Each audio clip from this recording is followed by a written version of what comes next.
కూర్చోడానికి కుర్చీలు లేవు, పడుకోవటానికి మంచాలు లేవు, తాగటానికి నీళ్లు లేవు.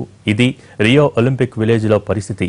భారీ అంచనాలతో రియోలో అడుగుపెట్టిన ఇండియన్ ప్లేయర్స్ కు అక్కడి వస్తువులు చుక్కలు చూపిస్తున్నాయి. తప్పనిసరి పరిస్థితుల్లో ఏదైనా హోటల్లో ఉండటానికి అనుమతి ఇవ్వాలని అంటున్నారు హాకీ ప్లేయర్స్.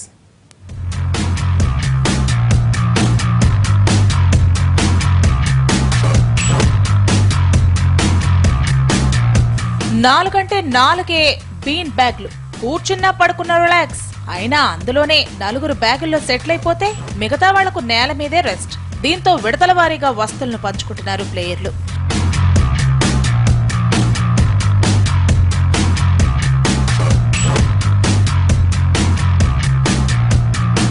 వేల కోట్ల రూపాయల ఖర్చుతో కట్టిన ఒలింపిక్ విలేజ్ లో పరిస్థితులు ఎంత దారుణంగా ఉన్నాయో తెలుసుకోవడానికి ఈ ఒక్క సీన్ చాలు.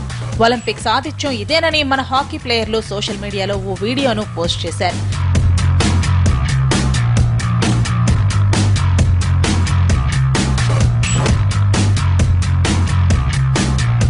గేమ్స్ విలేజ్ లో పరిస్థితులు బాగోలేకపోవడంతో కొన్ని దేశాల అథ్లెట్లు అక్కడే ఉన్న హోటల్స్ లో ఉంటున్నారు.